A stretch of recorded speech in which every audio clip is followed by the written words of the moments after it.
Years ago, we convened a meeting with the management of Penn South, West Beth, and Manhattan Plaza, and the Department of Sanitation, and the leadership there and the management there, the superintendents, to introduce them to the city's curbside compost pickup. They now all compost. They all now have compost. That's thousands of people who are able to compost in their own buildings.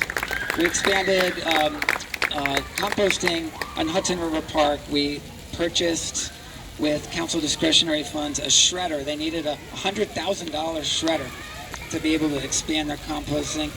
We also added drop-off stations there and fund other drop-off stations. We added a new drop-off station on Christopher Street. We're really trying to get everyone in Council District 3 to compost. Please welcome Borough President Gale Brewer. Thank you very much, Erik. I am so ecstatic to be here because what you learn is that the Green New Deal.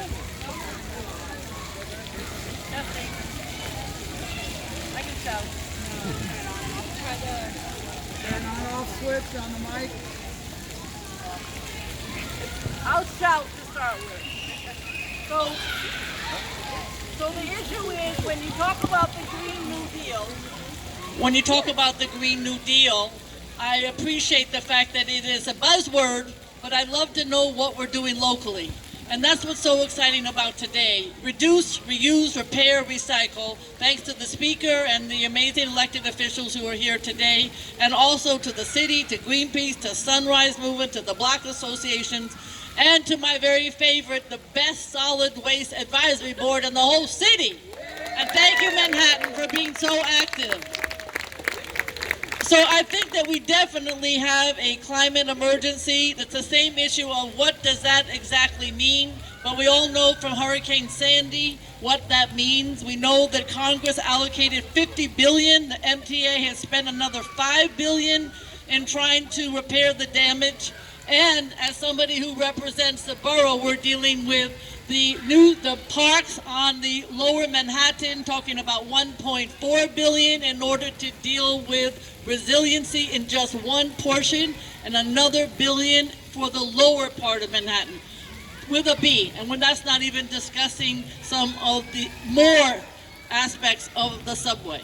So we know that during Sandy, the water extended 2,000 feet across the Lower East Side. So we have a challenge, and certainly that's why we had a hearing on July 17th about the East River Park, and with caveats, and we're waiting for a report from a consultant that the council member, Carlina Rivera, and I hired all the way from the Netherlands, because all the other ones got a conflict of interest right here in the city of New York. So we had to go to the Netherlands to find somebody, and they will be announcing it early this week. Does the city have a plan or not? I just want to say that is an example of what we are doing locally. We're also doing reusable bags, and I want to thank all the organizations, including our office, that have the bags. When the plastic bag no goes into effect next year, then we are going to have to use our bags. So that's a very good thing. But I'll be honest, to see Gale Brewer bags all over the borough of Manhattan. I just love it. We've got them over there. I also want to just say the Manhattan Paper Challenge, we want to be specific. So we have a wonderful company called Pratt on Staten Island, and they take all of your paper from Manhattan and other boroughs, and they make it into pizza boxes. It's better than going to the movies or the theater to go see what they do there, because it is 100% recycled. But we have to recycle in order for the pizza boxes to turn out. And so that's why we're doing the Manhattan Paper Challenge with the Solid Waste Advisory Board. And again, I want to thank them. We're also very, very clear that you should join up for a SWAB. You can do it over there at the table. And with the Citizens Committee of New York, SWAB came up with the idea of allocating funding, not just for all the things that go with recycling and petressables and organics, but also doing it for something that you want to reuse. And that's why we're here today. Local is important. So we want to make sure that this resource fair, and those of you who are here understand that it is fabulous to have the Green New Deal, but guess what? We're doing it. Thank you very much. Thank you very much, Borough President Brewer. Our next speaker is a great champion on environmental issues in Albany. He's the chair of the Health Committee, and as we know, this issue has a tremendous nexus with public health. He's in Albany fighting for universal health care for all New Yorkers. Please welcome Assembly Member Dick Gottfried. Thank you. You know, it's enormously important that we're not just talking about recycling today. Everybody knows the word recycling, but reuse and reduce and repair are equally important, maybe even more so. It involves changing the way we live our lives. But, you know, as Jerry Nadler was saying, if we don't change the way we live our lives in those ways, we and those who come after us are going to be forced to change the way they live their lives in some pretty unpleasant ways. You know, a lot of us are doing that. You know, at home we use big reusable bags. My son, who has composting in his apartment building, is such an adamant composter that when he and his wife and our two granddaughters have dinner at our house, they pack up all the compostable stuff and schlep it all the way downtown to put into their composting. So people can get with the program, and that's what today is all about. Thank you. Thank you, Assemblyman. This idea started this summer. I was at coffee with Kathy Nazari, and she pitched this idea. So thank you, Kathy, for coming up with the idea for this event. Really appreciate it. She's with the Solid Waste Advisory Board. And now please welcome, before we introduce the Solid Waste Advisory Board, we've been joined by a great champion for the environment, Assemblyman David Weprin. Thank you, and thank you, Speaker Corey Johnson, for putting this all together. And we have some powerhouses here, including my colleague Dick Gottfried, who, by the way, is the senior member of both houses of the legislature, and is about to break John Markey's record of 50 years in one house of the legislature. So I think it's a national record. But, you know, Dick is really a treasure in Albany. You know, this year we had a partner in the Senate, and we finally passed great environmental legislation, including the plastic bag ban that our great Borough President Gale Brewer mentioned. And we were able to do this in both houses because we now have a Democratic Senate. We've passed many environmental bills in the Assembly, but this year we actually were able to pass it in both houses, and we had a partner with the governor as well. So I'm just happy to be here from Queens and to join my colleagues in government, and to thank Corey Johnson for all the great environmental work that he's doing in our city. So congratulations for this great idea for this event, and hopefully we'll model this all across the city and state of New York. Thank you, Assemblyman. Please welcome Jackie Ottman and Maggie Clark from the Manhattan Solid Waste Advisory Board. Thank you, Erik. I'm Jackie Ottman. This is Maggie Clark. I'll talk first and pass the mic over. Thank you, everybody, for coming out today. The fact that you're here says a whole lot about how much you care about our planet, the recycling, the climate, et cetera, et cetera.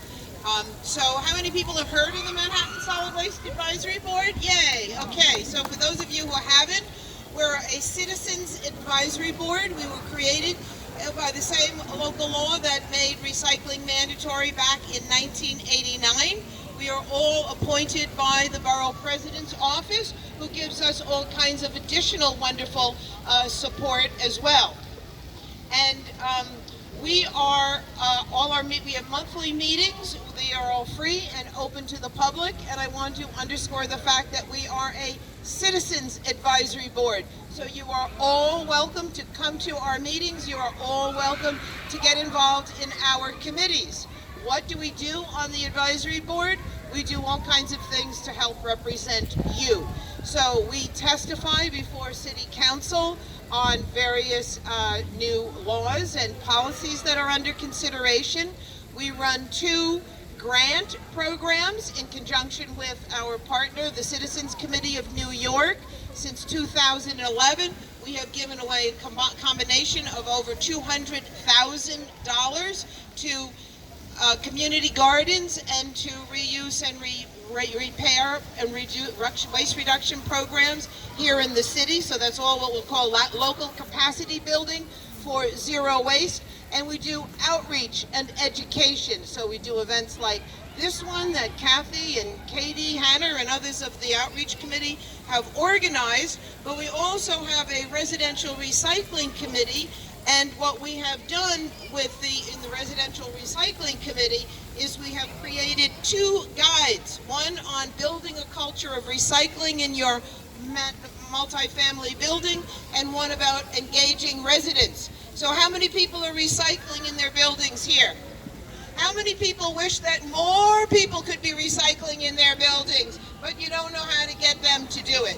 That's what the guides are all about, is how do you engage the residents. You can have the most beautiful regulations set up, decals, gorgeous bins, but you can get a horse to water, but you can't make it drink. How do you engage the residents? This is the particular problem that we have solved with these guides. We went all around the city, including your own Manhattan Plaza, learning from the best buildings that have really done amazing creative things to engage residents, and we crystallized all the learning in these guides. If you come over to our table, which is right over on the left there in the middle, you can pick up these little flyers that'll give you the link.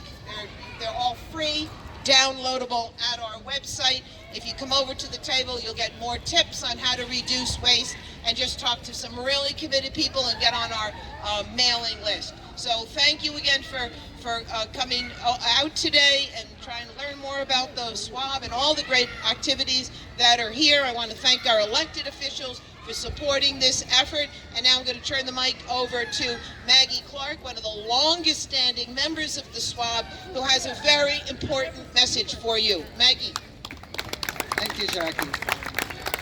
So one thing is that we have, as Jackie mentioned, a reduce, reuse, and repair grant program, which I came up with about 3 years ago, and individuals and groups can learn about it on our website. So if you go to manhattanswab.org/reduce-reuse-repair-grant, you will find it. And as we said, we've given away a lot. But I want to talk more about reuse and about zero waste and the Green New Deal. You've probably all heard about the Green New Deal, right? Yeah? And okay, sure. I should know about this, being an abandoned while using this, but anyway. So the thing about the Green New Deal is that it's all about only half of the sources of carbon emissions to the atmosphere. They're missing half. The half that they are dealing with is passenger transportation and buildings, use of HVAC and lighting and heating and that kind of thing. What they're missing, and we have this single copy over at our table, and that is some EPA data came out about 10 years ago, which showed in a pie chart how emissions to the atmosphere, half of them are from production, transportation, and use of packaging, consumer goods, and food. Okay, that's all on us, our consumption of these things. And half of the carbon going to the atmosphere comes from these things. So the Green New Deal doesn't talk about zero waste at all. Zero waste is the solution. So we have in great detail solutions, zero waste solutions that can be put into legislation easily, and budgets need to be increased a lot. I mean, the sanitation department's budget is starved for zero waste. Do you know how much they spend per capita on education, recycling education? It's about 50 cents per year. Talking about what people can do. That was the whole, And so our consumption of all of these things drives climate change. It's So really nice of we them need to to have give me, legislation and we need to do our part like this to stop climate change. Thank you.